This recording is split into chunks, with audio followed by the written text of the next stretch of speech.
Bharatiya Janata party से कटोगे तो बटोगे।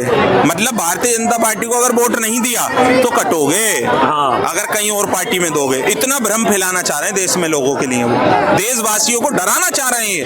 अरे जिस देश का प्रधानमंत्री हिंदू हो, जिस देश के ज्यादातर मुख्यमंत्री हिंदू हो, जिस देश का राष्ट्रपति हिंदू हो, वहां कैसे डरेंगे लोग भैया?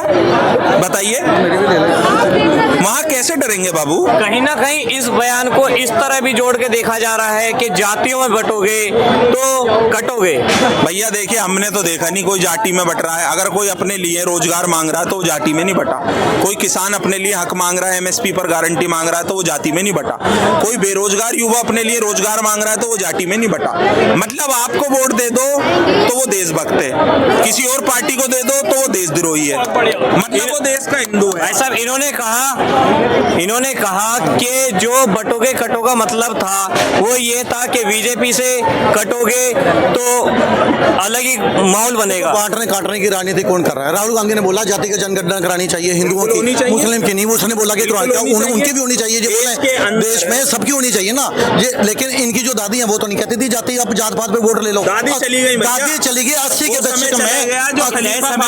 मेरी बात सुन लो, ये बोल रहे 80 के दशक में इंदिरा गांधी के टाइम पे नारा दिया जाता था, जात पे ना बात पे, इंदिरा जी की बात पे मोहर लगेगी हाथ पे। अभी हरियाणा की जनता ने क्या किया? हरियाणा की जनता ने बोला जात पे ना बात पे, मोदी जी की बात पे मोहर लगेगी विकास पे। वहां जात पात की राजनीति नहीं काम आई। ये सोच रहे थे, राहुल गांधी सोच रहे थे कि शायद मेरा जाट मुख्यमंत्री है, 25% जाट वोटर है तो हमारी सरकार बनने जा रही है। वहां पे 25% हरियाणा में जाट वोटर है, 20% एससी है, 15% ओबीसी है, 8% ब्राह्मण है, 7% खत्रिय, 2% है सैनी वोटर। अगर मैं ओबीसी की बात ना करूं, वहां की जनता न जात पात में बटी ना कुछ। उन्होंने विकास के मुद्दे पे मोदी जी को तीसरी बारी मौका दिया। एंटी इनकम्पेंसी होने के बावजूद हरियाणा में 10 साल के बाद, 10 साल पिछली विधानसभा चुनाव में 2019 में इनकी कितनी सीटें थी बीजेपी की? 40 से बढ़कर 48 आया। काम के मुद्दे पे आया। जनता बेवकूफ नहीं है। तीसरी बारी मोदी जी को भारत का प्रधानमंत्री बनाया। किस मुद्दे पे बनाया? आज दुनिया उनको अर्थ ऑफ द चैंपियन बोला जाता है मोदी जी को। किस बात पे? आज भारत 11 में से 5 नंबर की इकोनॉमी बन चुका है। तीसरे नंबर की जो बंदा बनाने की बात कर रहा है, जनता उस पर विश्वास जताएगी। जो 11 से 5 पे लेके आया, कहता मैं 5 से 3 पे लेके जाऊंगा। ये बुलेट ट्रेन का सपना, ये जो वंदे भारत ट्रेन, ये आज हमारी मोबाइल मैन्युफैक्चरिंग में भारत दूसरे स्थान पर है। और ये जो यूपीआई जो है, जो इसकी बर्थ भारत में एक नंबर में है। देखो, आप तो बोलने को तो कुछ भी बोल दो, अब मैं भारत की अचीवमेंट गिनाने, अभी तो लिस्ट बड़ी लंबी है। अभी लिस्ट जो है ना वो बहुत लंबी है। इन्होंने कहा कि आज भारत हर चीज में नंबर 1 बनता हुआ जा रहा है, तो क्या कहोगे? नंबर 1 भारत जब बनेगा जब इस देश के किसानों की बात होगी। नंबर 1 भारत जब बनेगा जब इस देश के अंदर आदिवासी दलित पिछड़ों की बात होगी। नंबर 1 भारत जब बनेगा जब इस देश का एक एक युवा रोजगार पा चुका होगा। नंबर 1 भारत जब बनेगा जब इस देश के अंदर महिलाओं बेटियों का सम्मान होने लगेगा। नंबर 1 भारत जब बनेगा जब वो अपने आप को ये सोचने लगे कि मैं भारतीय जनता पार्टी का हिंदू नहीं, मैं इस देश का हिंदू हूं और मैं भारतीय जनता पार्टी का वोटर अगर हूं या नहीं हूं। और अगर आप मुझे कट्टरता की नजरों से देखते हो तो ये आपकी गलत सोच है। और सबसे बड़ी चीज आप ये देखिए, भाई साहब ने अभी बात करी कि हरियाणा की, मैं इनसे ये पूछना चाहता हूं जम्मू क्यों भूल रहे हो? आपने तो वहां धारा का जम्मू क्यों बोल रहे हो? यार आप बोल ले लो, आप जम्मू बोला ना, मेरी बात सुनिए। जम्मू बोला है, जम्मू आप बोलो, जम्मू पे पहले ले लो। मैं पूरी बात करूंगा जब आओ ना। नाराज नहीं भाई साहब, आपने बोला मैंने मौका दिया। नाराज क्यों ना? आप समुदाय को कभी मेरी बात, आप एक बात बताइए। मुस्लिम भाई भाई है, हिंदू मुस्लिम भाई भाई, चलो बोलो भाई साहब। सबसे पहले देशवासी बनिए। अरे मैं तो कह रहा हूँ सब भाई, हम आपसे ये कह रहे हैं, आप जम्मू की बात, मैं देख रहा हूँ लगातार मीडिया भाई जम्मू कश्मीर के अंदर आप पहुंचे, धारा 370 ले गए, सारे देश के 2 सिलेंडर आपने घोषणा करी, मुहर्रम और ईद पर हम 2 सिलेंडर बांटेंगे। अच्छा जी, जब आपने यूपी में घोषणा की, अभी तक वहां भाइयों को नहीं मिले, दिवाली भी फिर आने वाली है। और दूसरी चीज, अगर आप लगातार इतनी आपकी लहरा थी तो वो लहर जम्मू कश्मीर में क्यों नजर नहीं आई? जम्मू कश्मीर और एक मिनट भाई साहब, हरियाणा की बात कर रहे हो, कांग्रेस पार्टी 30 पे सिमटी थी 2019 में, आज 37 हो गई। इस देश के अंदर जितना भी मीडिया वहां पहुंचा, जमीनी लड़ाई के अंदर वो हमेशा जीती। एक आदमी के मुंह से भी ये नहीं निकलता था कि भारतीय जनता पार्टी का वर्चस्व है वहां। क्यों हारी? हारने की वजह, जब आपने अरविंद केजरीवाल को जमानत दी और कहा कि पहुंचो हरियाणा और दिखाओ खेल, तो क्या हुआ उन 10 सीटों पर? इन्होंने कहा ईद और मुहर्रम पे 2 सिलेंडर देने का वादा किया था, मोदी ने नहीं दिए। देखो सभी बातों का जवाब दूंगा। अभी इन्होंने बोला कि अरविंद केजरीवाल जी को जमानत दी और उनको बोला आप हरियाणा पहुंचो, ये बोला मेरे बड़े भाई ने। मुझे बताओ जमानत क्या मोदी जी देते हैं? जमानत देता सुप्रीम कोर्ट। भाई साहब फैसले जमानत देता सुप्रीम कोर्ट। आप तो उसकी भी मानते हैं। सुप्रीम कोर्ट ने जमानत दी और सुप्रीम कोर्ट ने कितनी देर बाद जमानत दी? क्यों नहीं लग रही है? सुप्रीम कोर्ट ने ये कहा है कि यदि कहीं अतिक्रमण है तो वहां बुलडोजर चलाने का अधिकार है, और सुप्रीम कोर्ट के फैसले के बाद भी बुलडोजर चल रहे हैं। यदि बुलडोजर इलीगल है, कोई गलत चला है, कोई इंडी ठगबंधन का बंदा चैलेंज करके आप जम्मू कश्मीर पे आ जाता है। यार भैया पहले बात फिर आप ही बोलो, मैं चला जाता हूँ। अब इन्होंने बोला जम्मू कश्मीर में बीजेपी का क्या हुआ? जम्मू कश्मीर मुस्लिम बहुल इलाका है, उसके बावजूद बीजेपी का वोट प्रतिशत कितना, इनको पूछो कितना मिला है? बीजेपी को मिला 46.64%, और जो नंबर 1 पार्टी नेशनल कॉन्फ्रेंस है उसको मिला 44.48%। बीजेपी को वोट प्रतिशत जो है वो जम्मू कश्मीर में बड़ा है, भले ही सीटें कम आई हों आंकड़ों के साथ। क्यों? ये कांग्रेस और नेशनल कॉन्फ्रेंस किस मुद्दे पर लड़ रहे थे? ये कह रहे थे यदि हमारी सरकार बनेगी हम 370 वापस लाएंगे।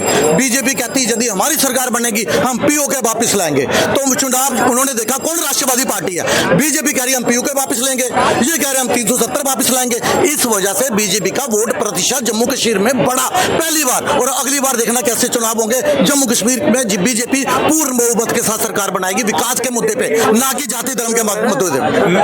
मोदी इन्होंने कहा कि मोदी जी इस मुद्दे पे लड़े थे कि विकास होगा। तो भाई साहब जवाब बोलो। नहीं फिर मेरा मैं ताउम्र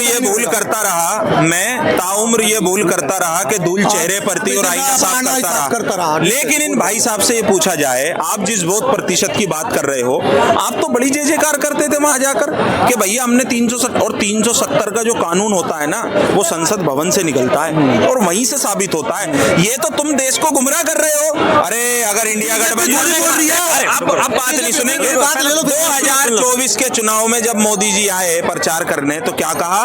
आपका मंगलसूत्र खतरे में है, देश में घुसपैठिए आ जाएंगे। जनता ने मोहर लगा दी ना, जनता ने तीसरी बारी चुन लिया ना प्रधानमंत्री। बेड़ा फर्क हो गया, 400 पार का लहरा खत्म हो गया।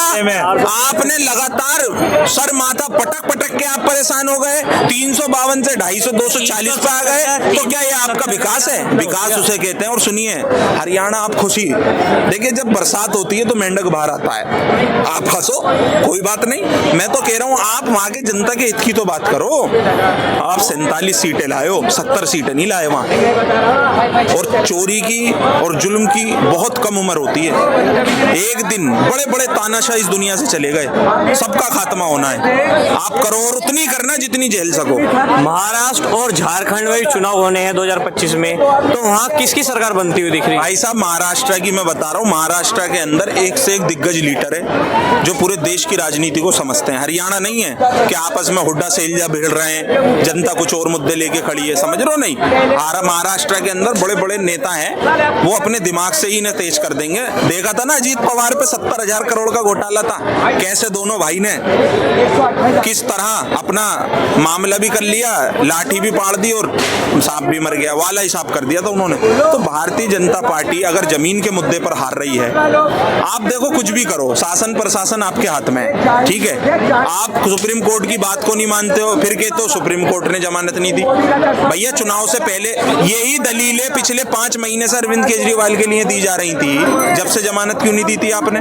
जहां आपने देखा अब चुनाव आ रहा है, इनका गठबंधन नहीं हो रहा, इन्हें भेज दो। 2.25% वोट मिला अरविंद केजरीवाल को हरियाणा से।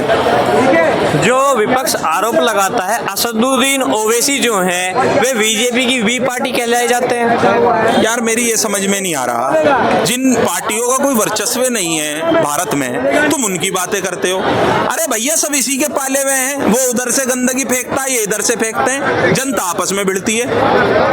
भैया एक बात बताओ, 2 चीज हैं, और मैं एक बात बता दूं आपको, आज योगी आदित्यनाथ यूपी के मुख्यमंत्री हैं, आपने कभी उनके भाषण सुने हैं?